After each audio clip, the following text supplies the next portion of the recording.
Welcome back, ladies and gentlemen, and we're still with you on today's edition of Cairo Local Time. And of course, as promised earlier, today we discuss the economic performance of Egypt, especially in light of the COVID-19 pandemic. And we've seen the Minister of Finance, Mohamed Maid, confirming that Egypt is expected to achieve a growth rate of 6.5% following the corona crisis.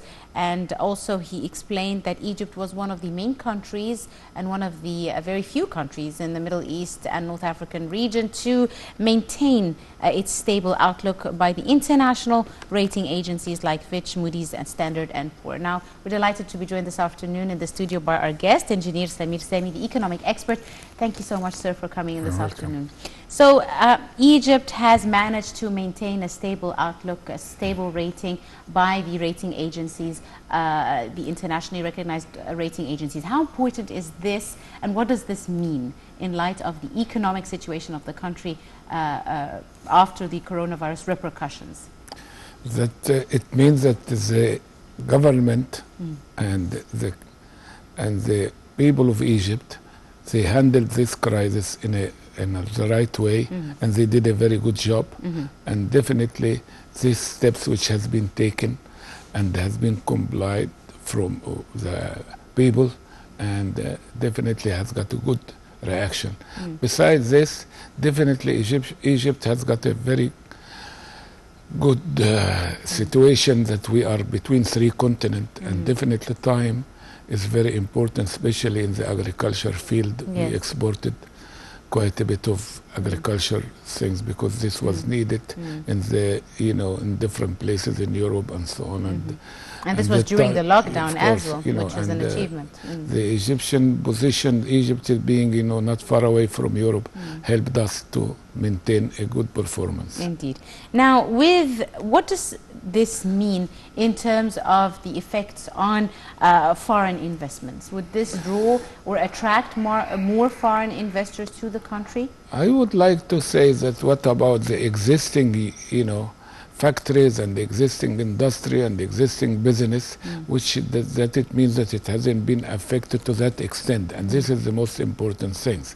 Besides the foreign people, which is they stopped investing because of the coronavirus and so on. That's why it was not a sort of a suitable time that we can talk about investment or investors to come to Egypt, because everything is stopped due to the fact that the whole world has been affected by the coronavirus. People are not moving around, people are not participating in social life. A lot of things has been affected badly. That's why the whole of the economy in the whole world has been stopped for the time being.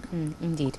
Right. Engineer Samir, let's talk a bit about now the reform plan, with the size of the reform plan and the size of the growth that Egypt has managed to achieve, even though lots of countries have experienced recession, declining in growth rates, really. All estimates indicate that Egypt has grown between 1.3 and 1.8%. What are the positive indications of this growth on the Egyptian economy? Let us accept the fact that in the last in the last centuries, last few years, definitely the planning was not so accurate.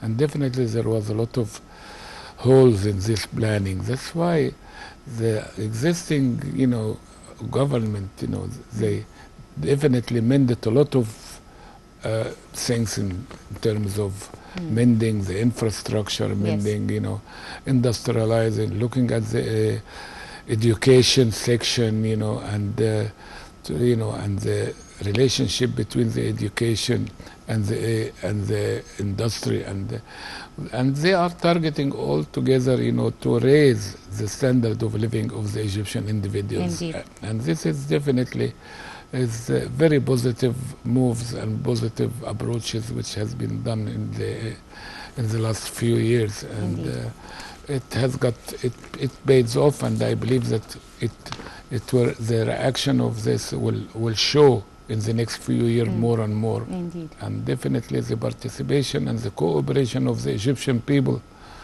to the government and to the decisions which has been made, and the response of the Egyptian people was very positive. That's why we definitely look forward to the future. Absolutely right. Engineer Samir, speaking about, you mentioned an important issue, which is that of planning, and how the new administration, or the current administration, is amending the lack of planning. And on this note, we've seen President Abdel Fattah el-Sisi inaugurating on Saturday lots of projects, mega projects in Alexandria, including the Al Mahmoudiyya Canal Road access, which is of course set to improve infrastructure, reduce traffic, especially Alexandria being a main port, a main point of entry and exit for Egyptian products. So let's talk a bit about these mega national projects and how they've played a role in improving the Egyptian economy. Definitely there is a lot of facts which the government has taken it, and definitely our president is aware of a lot of leakages which has been done in the past, and he is mending it, and he is putting things right. For example, we are living in 7% of our country, and we have got 1 million square kilometers. And definitely the expansion outside of the big cities is needed. Look at the buildings and the stop buildings and so on, and the number of people which they are really do a lot of mistakes and and they are breaking the rules, and and this is the corruption and all of these things which is stopped, and it is contained lately. It is one of the main reasons that things are getting better, and we are going forward to a better, that we respect the rules, respect the decisions of the rulers, and so on, and respect the law of the country. This is things which definitely, is very positive, and I hope that this will be carried on, and the cooperation of the people, especially in the coming period. Especially. Yes. Lots of different international and national mega projects all around the country. We've seen the role that the government has played in infrastructural development, whether it is roads, networks, whether it is industrialization or industry cities, whether it is even in the educational facilities. We saw in the inaugurations in Alexandria, the Minister of Higher Education speaking about the new universities that are going to be opened across the country, and how the preparation of the Egyptian workforce that graduate from these universities will be different, more technologically advanced, in order to prepare them really for work and for the employment sector. How important are these developments with regards to the expansion and the improvement of the Egyptian economy? Definitely, if we are looking now to the Egyptian population, which we are 100 million people, and how, and we are increased by over 2 million people per year. All of these things, together, if it is taken into consideration and planning it right, and devoting those people to the right projects and right things, and to the future which we are looking forward to it, then then our planning will be right. Then we can devote a lot of people to the industrial section, and all of these things, the government is aware of it, and they are working on it, and they are doing a very good job. And this is the kind of things which has been missing before. Our president showed us how important the time. Before we were talking about in few years we will definitely proceed, and it will come to this and that. Now there is no such thing. There is always immediate things, and if there is a project will take a couple of years, he wanted it immediately or wanted in a shorter time. And he showed that is how important time, and how important to mend the leakages in our economy, and the leakage in our way of life, and all of these things which I appreciated. I personally appreciated very much this kind, because time is a crucial, and people which is not considering time as an important issue, they are backwards, and that's why time is very, very crucial and very important because life is a time. Yes, indeed. It's a race against time, indeed. Exactly. Right. Exactly. Engineer Samir, let's talk a bit about today. Lots of touristic sites and museums have been reopened with a limited capacity, but still they have started to reopen. And this, of course, plays into the whole issue of the tourism sector, the importance of this sector as an economic lifeline for the country, and the resumption of tourism, whether domestic or international, the importance of this, especially with regards to regaining the tourism levels before the COVID-19 pandemic. Yeah, Egypt is very rich in both, you know, in cultural things, in ancient things, in tourism, in holiday resorts. All of these things was existing all the time. But to explode it, like for example, St. Catherine today, they are trying to make out of it something. They are trying to make the journey of Jesus, you know, to highlight it and to put it as a sort of an important tourist program. Yes. Look at the North Sea coast.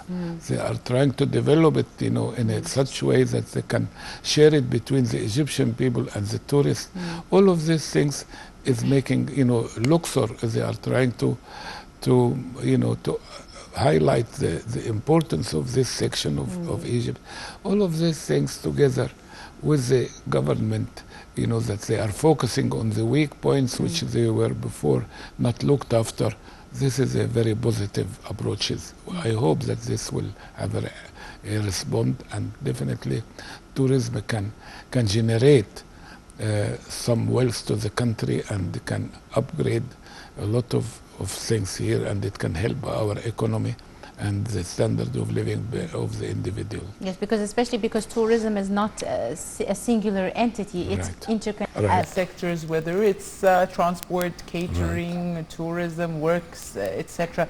So this is also a very important step in getting the development cycle back on track. Exactly. And if we look at 50 years ago and 100 years ago, tourism were not to that extent because of the improvement of everything. That's why life today, it is part of every individual now to move around in the world, which was not before. And that's why it's a positive thing that we look forward to our important places, you know, to highlight it and to sell it and to develop it. Indeed. And one final question, if I may, Engineer Samir. Now, the Minister of International Cooperation, Ronnie Machad, today announced the Parliament has approved 2 agreements with the European Bank for Reconstruction and Development and the French Development Agency worth about 336 million pounds, with the aim to boost Egypt's electricity network and finance development policies. Again, Egypt is trying to not just boost these networks, but become not just self-sufficient, but also export things like electricity, renewable resource energy, gas, etc. How important are these projects for the development of the Egyptian economy? We have to, you know, admit that our government is trying from everywhere and every direction to, you know, to improve a lot of things and to get our economy boosted and to get it upgraded. And this is a very positive thing, you know. Hopefully that our people will cooperate as well with every move of our government to enable us to do a good job, you know. And I hope that in the future, that is our children, you know, will enjoy much better future. Absolutely, indeed. I'd like to thank you very, very much, Engineer Samir Semi, the economic expert. Thank you so much for coming in this afternoon and for all your insights. Thank you very much. Thank you very much, sir. Ladies and gentlemen, that's all the time we have for today's episode of Cairo Local Time. We do hope you have enjoyed it. You're in the company of myself, Angie Meher. Many thanks for watching.